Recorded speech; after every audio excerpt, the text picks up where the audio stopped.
G'day, legends. Anfornee here, and welcome back to the podcast. Great to have you tuning in for another week of Footy Chat. It's round 4 of the 2026 AFL season, and things are already heating up. Big performance, early surprises, and a few teams already under pressure to deliver. Today, I am breaking down every matchup and giving you my tips for the round.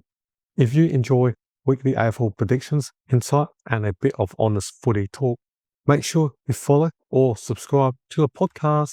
It really helps the show grow, and it means you will never miss an episode. All right, let's jump straight into my round 4 tips. First game of the round is the eve of Good Friday clash. Brisbane Lions taking on Collingwood. Brisbane come into this game off a 33-point win over the Saints, a solid response that showed their midfield depth and ability to control territory. Collingwood were also impressive, knocking off the GWS Giants by 34 points, showing once again why they are one of the most consistent sides in the competition. Head-to-head, Collingwood have taken 3 of the last 5 meetings, but this one is at Brisbane's home deck, which is always a huge factor. Key matchup, Lockley Neal versus Nick Dacos in the midfield is mouth-watering delicious. Brisbane's forward pressure versus Collingwood's rebound defence. And thirdly, the Lions' ability to lock the ball inside 50. I think this is tight early, but Brisbane's home ground advantage tips it.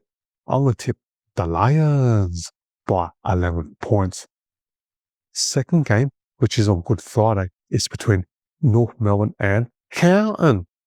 Carlton have won 4 of their last 5 against the Kangas, but that stat is heavily skewed by North's rebuild over the past few seasons. This year feels different. Carlton are coming off a short 5-day break, and that matters, especially against a young, energetic North Melbourne side who beat the Dons last week by 12 points. Key matchup, North's young midfield pressure, Carlton's reliance on contested ball. I'm backing North to bring effort, hunger and legs. Therefore, I'm going to tip the Kangaroos by 9 points. The third game, Good Friday night footy.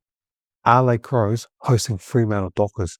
The Crows went down to Geelong by 8 points, a tough loss that could easily have gone either way.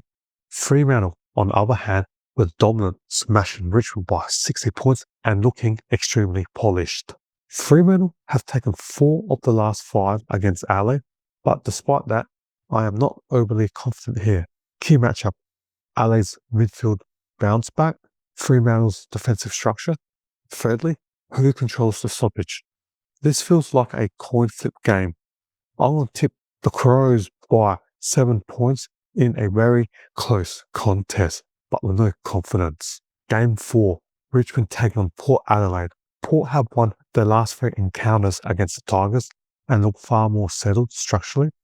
Richmond are still in transition, and while they compete hard, Port's ball movement and midfield depth should be too much. Key matchup, Port's midfield speed, even though there's no Rose.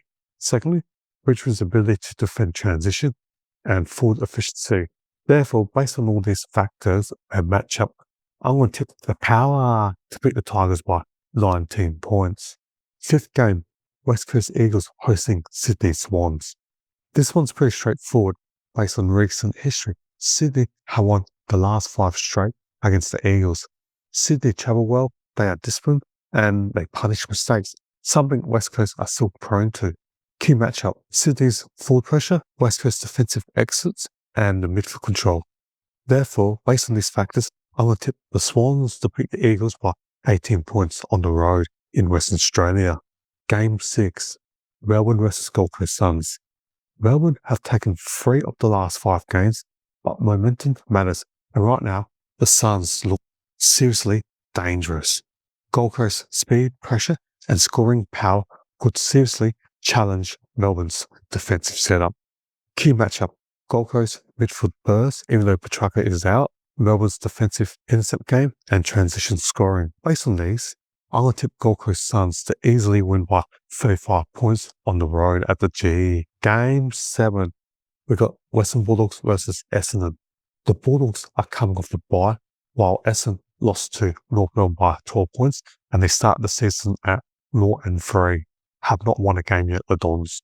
The Dogs have taken 3 of the last 5 games in their past encounters, and this matchup heavily favours them again. Key matchup: Bulldogs midfield dominance, Essendon's defensive pressure, and Clint's differential. I think this one gets ugly.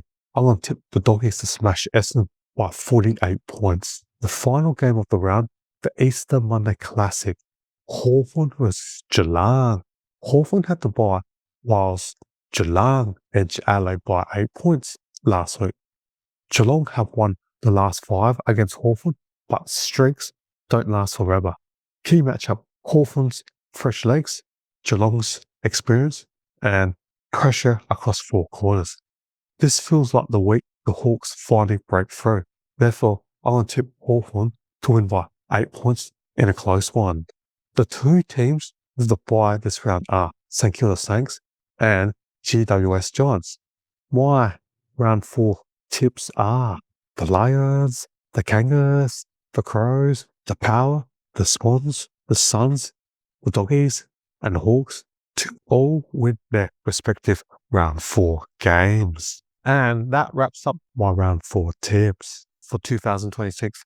Some tight ones, a few bold calls, and maybe a couple upsets on the cards. Thanks for listening, legends. I always appreciate you giving the show your time each week.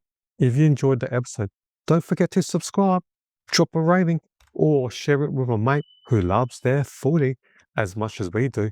And if you have got your own tips for the round, send them through. I love to hear what you are backing. I am Anfornee. This has been your round 3 preview, and I will catch you next week. Have a cracking weekend of footy, and go your team!